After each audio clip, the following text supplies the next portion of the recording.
Welcome to our very first episode of the Get Naked and Rooted podcast with me, your host, Seema Rama. And today we have with us here, Trey Baruti. The Trey Baruti, the cigar kingpin, fortunate enough to be sitting here with this beautiful young lady on her first episode of Get Naked and Rooted with Seema Rama. I've started my very own podcast. Could you believe that, Trey? Me? I can. You're the type of person that if you put your mind to something, I've noticed that it gets done. It's been 20 years in the making. 20 years. Wow. I've thought about this. Wow. 20 long years. To share my experiences, to things that I've been through. I mean, you don't even look like you're 20 years old. So, I mean, how much experience can a 25-year-old woman have that's been doing it for 20 years? Really? Really? All right. I want this show to be inspirational. I want to inspire you, empower you to live your best life. And that's what this show is going to be about. So it's not about getting naked. Nope. Okay. Get naked meaning the raw, unfiltered stuff that we want. The things that we don't talk about, that usually are not on the table to discuss. I want to invite people into a culture that's never before seen this way. My family, my friends, my acquaintances, people that I've had experiences with, I want people to see the perspectives, the different ideas, the resourcefulness. What about the love of your life? And of course, the love of my life. Hey. Your crazy self. I want people to see that. Ah, you so sweet, baby. And us, for example, we've had a lot of differences and a lot of challenges that we've been through.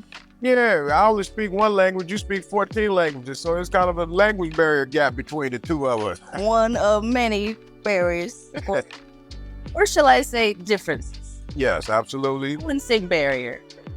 But the cool thing is that, going through what we've been through and overcoming what we've been able to overcome, it makes it a lot more easier having this conversation with you because we understand trouble don't last long. And it's all in the mind of how long you want that trouble to last. So, we're fortunate in that regards. Well, it's always a new day, right? Mm-hmm. And I want to share something in that this is a happy and sad day for me. Happy because this podcast is finally in the making. It's here. This day is here, Trey. Like I said, I've been waiting so long to share my mind, my experiences, my heart, and my soul, to help inspire, to help empower. And now today is here. I wanted my dad to see this, but unfortunately, he's not alive to see it. He's not physically here, but this whole place is imbibed with his spirit. So, you just have to, take that, move forward, know that just because he's not physically here with you doesn't mean he's not watching over you. And, I know. And that's what makes this podcast even more important for us to launch today. Well, I totally agree. Happy Diwali, by the way. Happy Diwali. Hey, I don't mind. You're like, hey. Good day. Who's Hanuman, Trey? Hanuman, from what I gathered, is the monkey that led your people to freedom. My people? Yeah. Am I wrong? It's a very boiled down version of the truth or the story. Sure. The moral of the story is, I'm your Hanuman. Yes. But no, tell us who Hanuman is. Hanuman is King Ram's right-hand man. Who is King Ram? King Ram was a avatar of Vishnu, Lord Vishnu, who is in the Hindu text one of the gods or spirits of the divine, of God. Now, is that where the name Rama came from? Yes, it is. So it's almost like you're a descendant of the King Ram. Yeah, you can say that. Hey, so I know. All right. I see what we did there. So we're having this conversation. I had no idea that I've been with royalty for the last 2 years. So would that make me like Meghan Markle? If I like the Meghan Markle of the Indian culture? I give you a better position than Meghan Markle. We're going to share a little bit more than Meghan Markle and Harry share. Duh. We are getting naked and rooted. Right. So this is the Get Naked and Rooted podcast. Unravel, uncover deeper secrets, insecurities of people, things that people want to talk about that move them, that they feel passionate about, you know? I want to talk about all of those things so we can help each other remain inspired and empowered. And I want to talk about how good you look in that dress, girl. God damn. Have him to help keep it light. Man, we might have to take a quick commercial break if you know what I mean. Damn, that does look good. Thank you. I'll drink to that. Cheers. Cheers. This podcast is going to be revolutionary. Evolutionary, even. I want this to be a safe space for us to talk about things like social justice issues, things that people feel uncomfortable talking about, but they want something to be done about it, and nobody's helping them. I want that to be one of our biggest priorities. Yeah, I think we will achieve that goal. Yeah. You know, it's an open platform for honesty, for truthfulness, genuine sincerity. You have, you are who you are. You've been through what you've been through. And I believe that will be a great place to kind of start with, letting the world know exactly who you are, where you're from, what you've done, the things that because you've done some amazing things. Your efforts and contributions to, alleviating the AIDS virus, the HIV, was something that a lot of people don't necessarily know that it was you. And the CDC, as well as, in other government agencies. Wait, you work with the CDC? And as you was with Fauci Ouchie?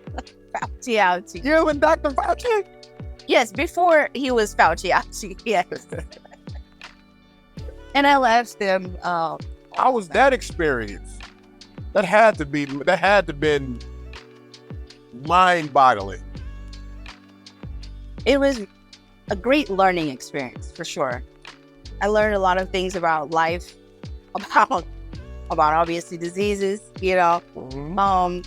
A lot of ways to deal with leadership and red tape. So let me ask you this. Walk us through how you became a employee of the CDC. How? Yes. Like step one, the moment you graduated high school, where did you go to college? Man, like my history. I'll give you a little bit about that, about where I come from, what my history is. So I went to college at Emory University. And then Emory in Atlanta? In Atlanta, Georgia. That's a pretty good school. I actually just saw that campus and was blown away by how beautiful Emory University was. It is. It's a great, beautiful campus. And most recently, they've, built a lot of new buildings and have hired a lot of great new staff, amazing professors, and opportunities lie there. And as a result, after Emory, I went on to CDC. I went on to Northrop Grumman, a lot of other, again. All right. So you go from Emory, and you got your bachelor's, master's. I got my bachelor's and my master's. Okay. So you get your master's degree, and if I'm not mistaken, the CDC is headquartered in Atlanta, correct? It is. It's on Emory's campus. On Emory campus. Okay. So you leave. You literally walk across the stage, walk straight to the CDC. Yes, I did. It was great. It was one of my big dreams, actually, because it's like the world's leading public health agency, Centers for Disease Control and Prevention. Uh-huh. So why wouldn't I want to work there? I was I was this wide-eyed young girl just coming into the working world, the professional field. And I wanted to help. I wanted to help people. Since I was a child, I just always had this like inner calling to just help. Anyone or anything that I saw was hurt or felt like they were sad or hurt. I just wanted to make them feel better. So throughout my life, that's practically what I've tried to do, whether it's in personal relationship or in my profession. First day was actually pretty bad. I did something wrong for my boss that had just hired me. What you do? And she got mad at me. I did some numbers wrong, to keep it confidential. And my math or my calculations were not right. They were actually pretty elementary mistakes that I made. That's ironic. I'm very OCD about everything that I do. So first day working, first day, you got your name tag. She's like, do I need to regret hiring you? First day on the job. You wake up in the morning, you shower, you have your outfit laid out, you get your name tag, you show up to work, you're as happy as you can be, bright-eyed, bushy-tail, and you produce bad numbers to your boss the very first day. I was nervous. I was really nervous. And she caught it, but then she did not regret hiring me. I was just about, what did you learn from that experience? From that experience, I learned to just do better. Shut up. First of all, shut up. Right. Yeah, I know you'd be happy about that. Shut up. Stop defending yourself. Don't try to make excuses. Don't explain why you made the mistake. Just correct it. So wait a minute, you mean to tell me that you actually learned how to shut up? Your work shall then speak for itself. Yeah, absolutely. That's impactful in its own way. There's a lot of people who don't know, hey, you want to make it? Shut up. Let your work speak for itself. Let your work speak for itself. Actions speak louder than words. Yes. So now after you learn that, then what comes next? All right. So you make your mistake day one, and I'm assuming that, that's probably why you're so punctual now with your numbers, because, you learned that lesson. Yes. I'm very accurate with everything that I do now because I pay attention to my actions, my thoughts, because once it's out there, it's out there. It speaks for you. You want to make sure that what you present, what people perceive of you, is correct, or it's what you want to portray. Yeah. So, all right. So we're at the CDC now. You've gotten your feet wet. You've been thrown into the fire.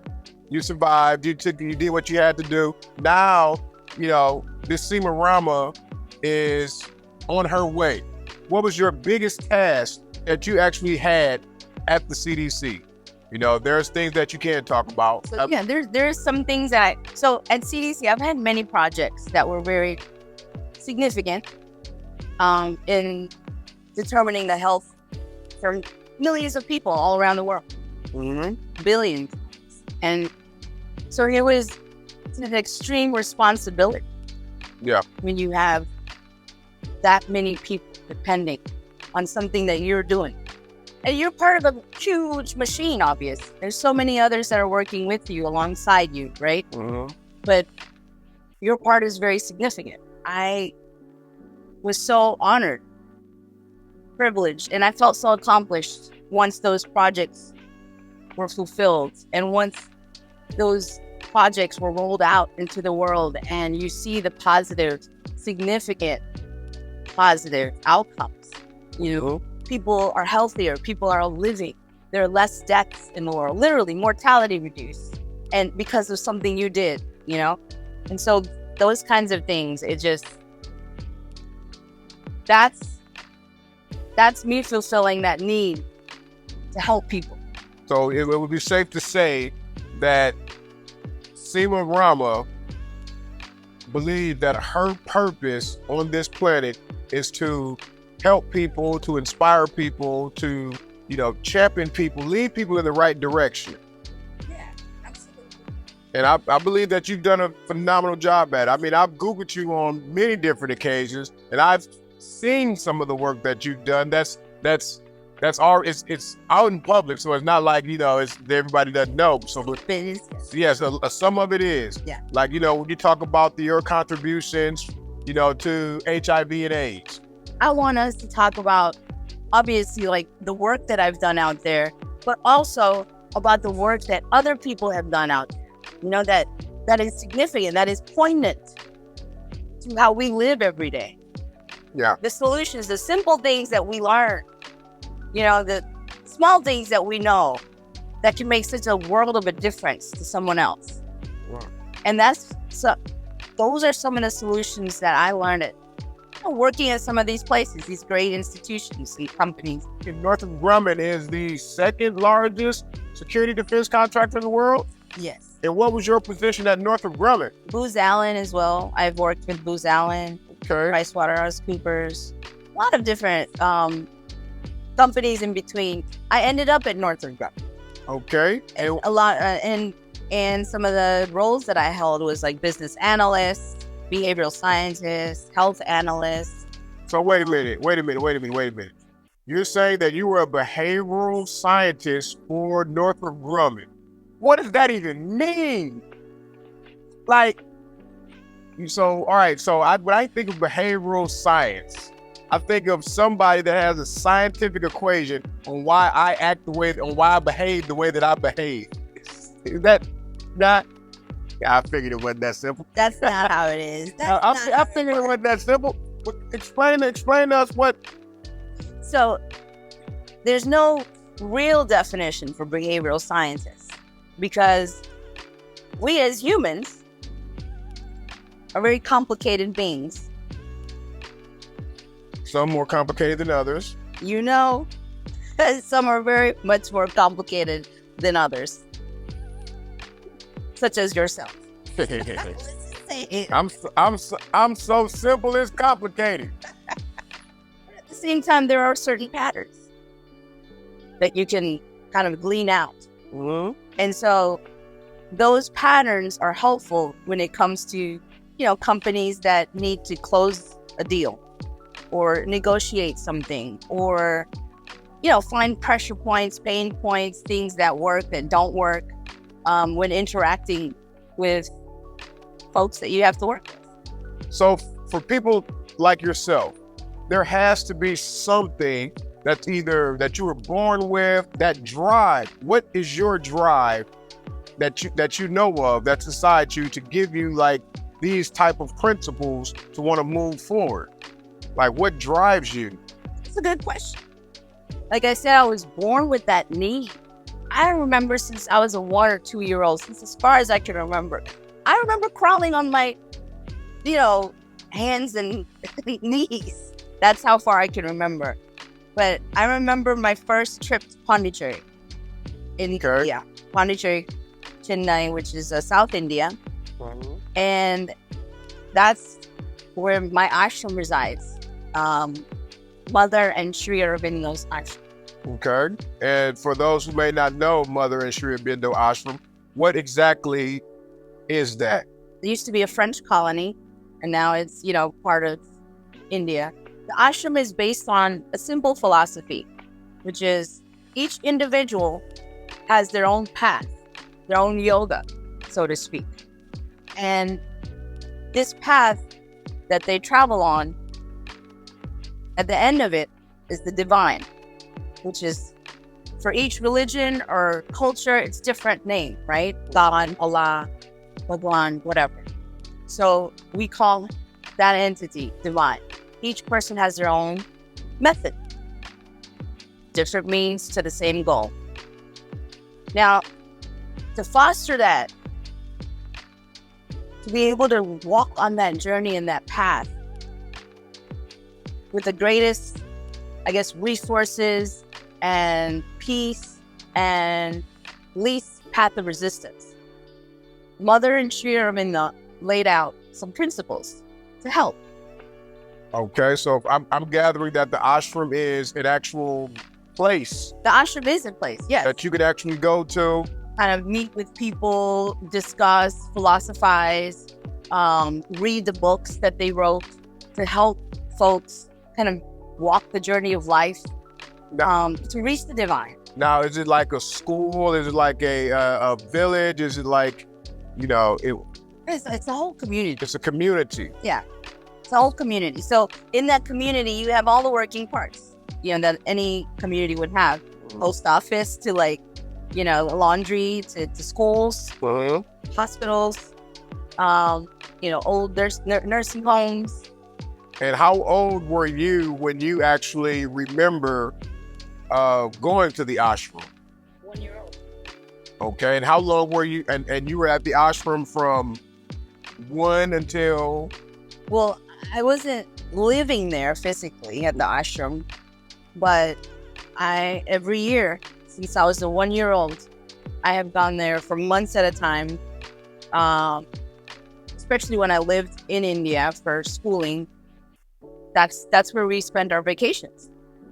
So we would be taught by the elders at the ashram about ways to live, ways to do things. With what mindset to find the inner divine within you, because each person, each one of us has that divinity within us. We have God within us. Even in Christianity, man was made in the form of God.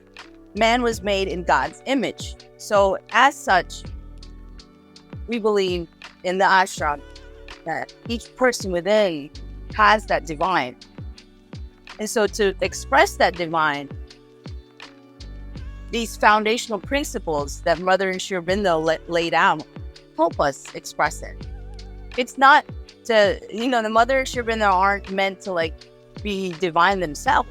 They're just instruments of God to show us hey, maybe this can work for you. And each person, like I said, is different. Your best life is going to look different than my best life. And I want that. So many of us came to this stopping point where we had no option but to look at ourselves in the mirror and figure out, hey, who am I? What am I doing in this job if I'm in a deadbeat job that I'm not happy with, or we're in a relationship that I don't find fulfillment in? Wait. You find fulfillment in our relationship, right? Yeah. Sorry. No. Just being the simple guy that I am. So you were educated at the ashram in India under the teachings of the mother and Sri Aurobindo. Explain to me, let's separate. Explain to me who the mother is, and then if you don't mind, explain to me who Sri Aurobindo is. The mother was born in France. She then moved to India because in her dreams or premonition, she saw Sri Aurobindo.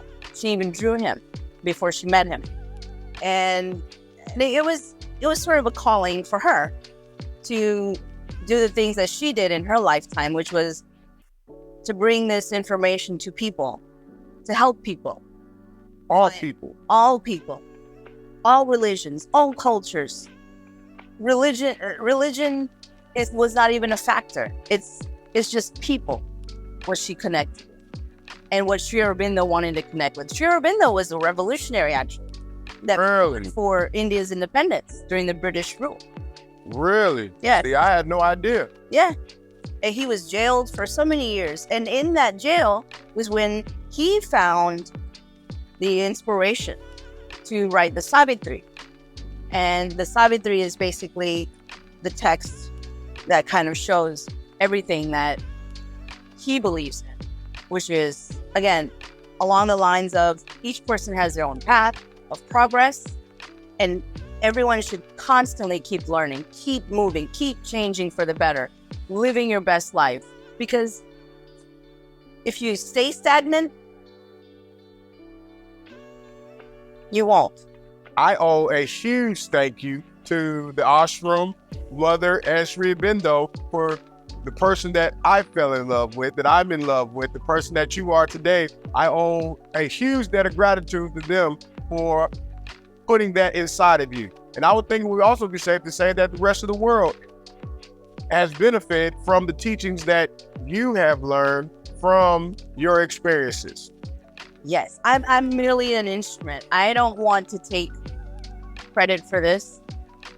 You know, God is working through me to deliver this message and these things to people. And that's how I see it. You know, through these conversations, occasionally you'll get to see like friends and family of mine. And I will go to the ashram too. And, you know, hopefully you'll get to see, you know, what their thought processes are and their perspectives. And I know they're going to be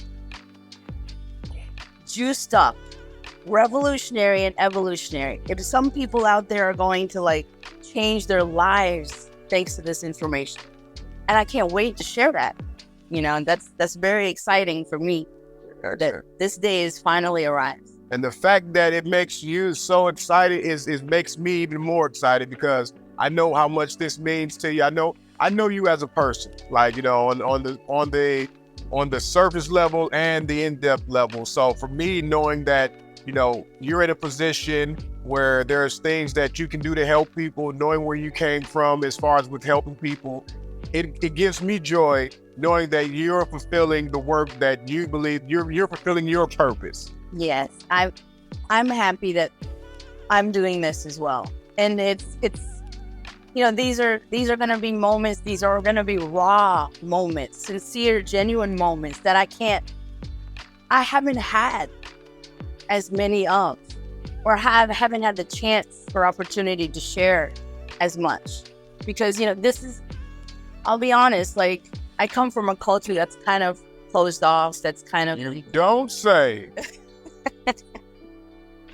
Yes. Just a little bit. So I gotta jump on that. I gotta jump on that. When you say you come from a culture that's kind of closed off, in what ways would you say that your culture is closed off?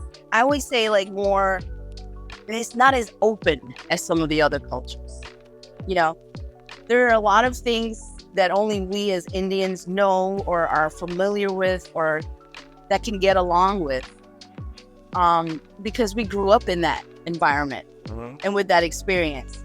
But to anyone else, it looks ridiculous. It looks like, oh my God, what are you doing?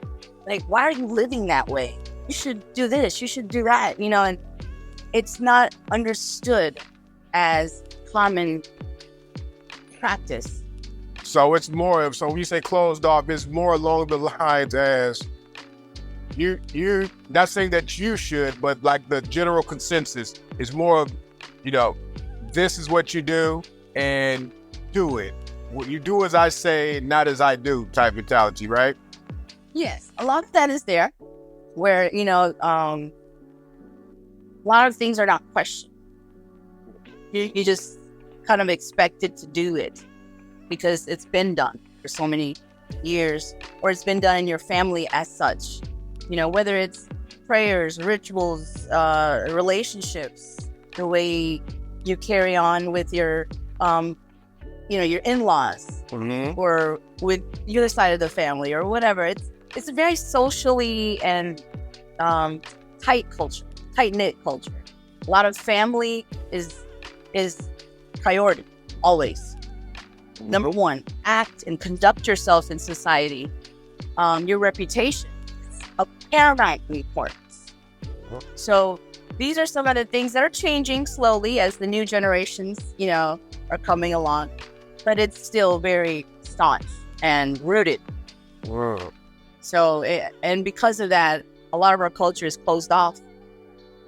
There's a lot of things that are kept hidden. But that's some of the stuff that I want to kind of uncover on this podcast with the, you know, conversations we'll have with my mom, with my other family members, you know, that I have. It's going to be really interesting. Excellent. Now I'm dying to ask this question, right? Because I don't know the answer to this, and so of course, as everyone knows, I'm African American. You're Indian American. We come from two completely different worlds. Explain to me and everyone the feeling that you had the very first time you took me home to meet your parents. The feeling that I had, Feeling. it was Driving home. It was literally like, oh my God, what am I going to do? But then I couldn't tell you that either, because you're like, well, you should be happy and proud. And, again, it's that disconnect. My culture and your culture. And there's no way I can explain to you how to feel. Yeah. Okay, I understand. Because you can explain to me how to feel. I'll never forget for me, the very first time I met your family. I just, as we were going up to the house, I just remember saying to myself, don't say nothing stupid. Don't say nothing stupid. Don't say nothing stupid. By the way, Seema's parents, in my opinion, are some of the most influential, inspirational, amazing people that I've ever met, hands down, in my life. I mean, I can go on and on about different conversations, stories that we've had. And I just say this to say this. I know for them, because at this point in time, you'd already been, a college graduate, you've already been a career woman, you've already saved millions of lives, but you've never brought anyone home. No, I have not. Ever. And so I was, so for me, experiencing that, it was more along the lines of, all right, here's my thought. I love my mom and dad. I told you that. I say, listen, I will not treat your mother and father any different than I'll treat my own. Yeah. And I believe that was kind of the relationship that, Dude, yeah.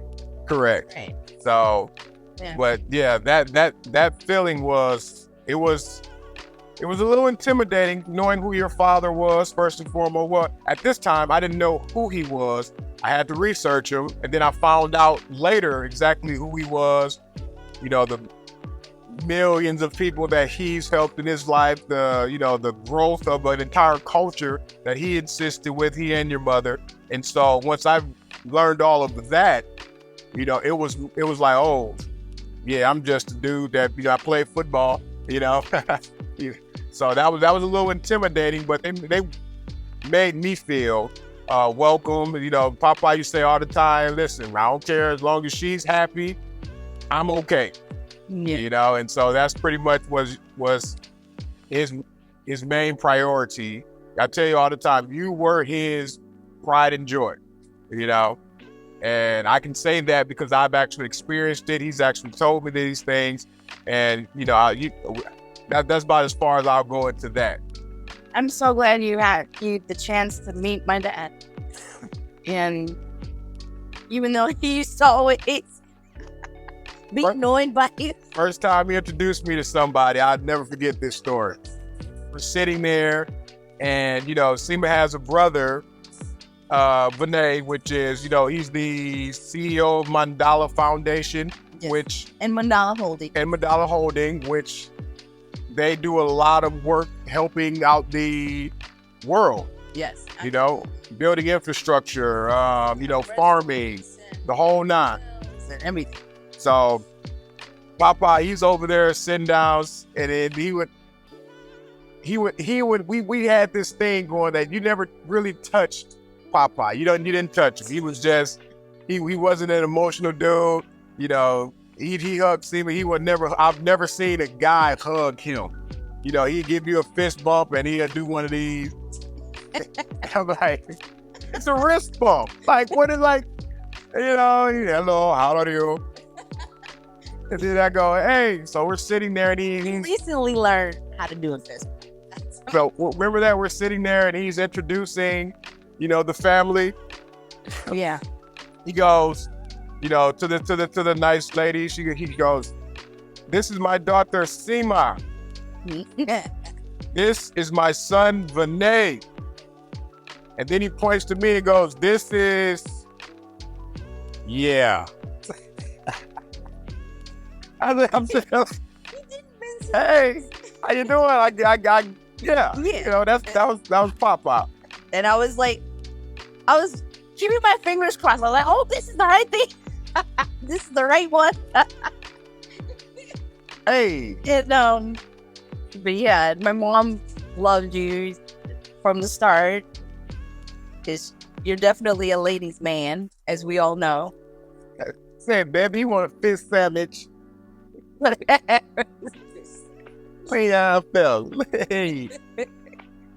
You know, I spent the night at the family home for the first time after, you know, almost a year of us dating. You know, we finally got a chance to, you know, spend time together at the family's home. And, you know, I'm like, it is what it is. So I'll never forget, I woke up, it had to be around, I thought I was waking up early when nobody would be awake. I mean, the sun was just coming up. It was probably 6 a.m.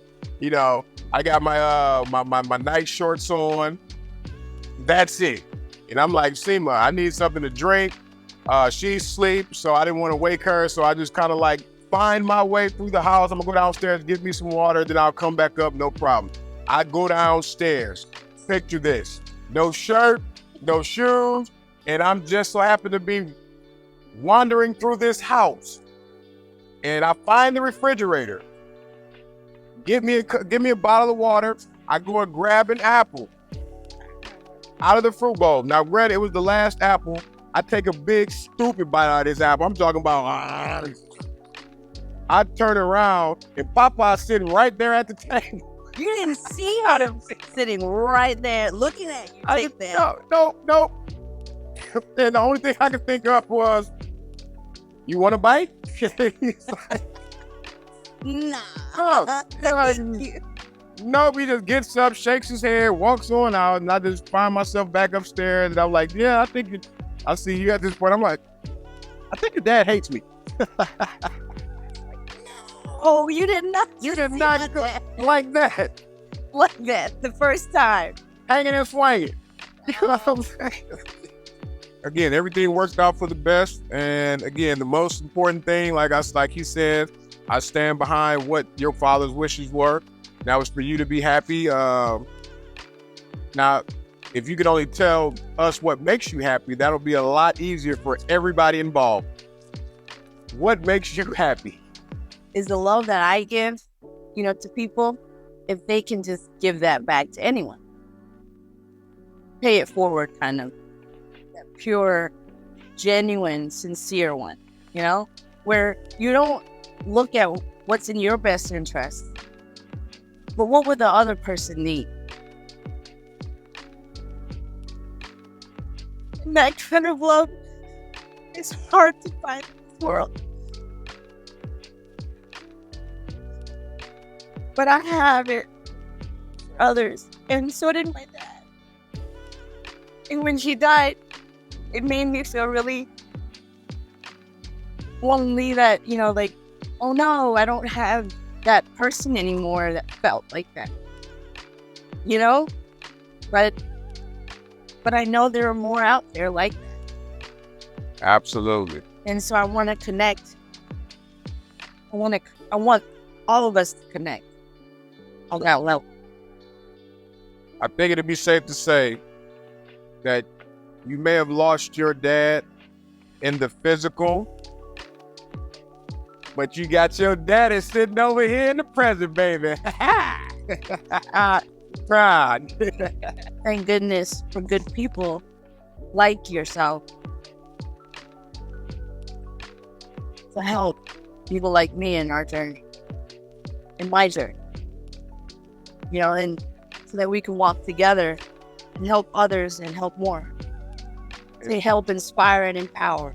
Thanks for having me on your show as your first guest. I believe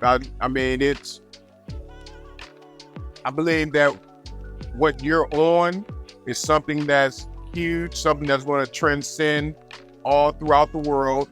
I'm glad I'm actually able to witness you as a person, your grace, your elegance, your caringness, everything that you are and that you're to become. I'm fortunate that I got a chance to witness, that I'm witnessing it I'm now even more fortunate that you're happy that you can now do your podcast and provide all that you are to the rest of the world.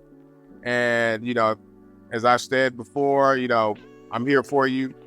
Anything I can do, you don't even have to ask. It's already done. So I want to say thank you for always being my supporter. My dad used to be my largest supporter. Now you and my mom, my brother. I love it. I love it too. I can't wait to connect with you guys. If you're in the area, come visit us at Fairway Cigar Lounge, located at 6729 Colonnade Ave, Suite 108, right at the Avenues of Vieira. So if you're around, never miss a moment to come hang out with good people, have a great conversations, amazing cigars, amazing people, amazing bourbon, scotches, whatever your preference may be. You can find it all here at Fairway Cigar Lounge, located in the Avenues of Vieira. And when you get here, make sure you tell them Trey sent you. And as always, life is so much better in the fairway.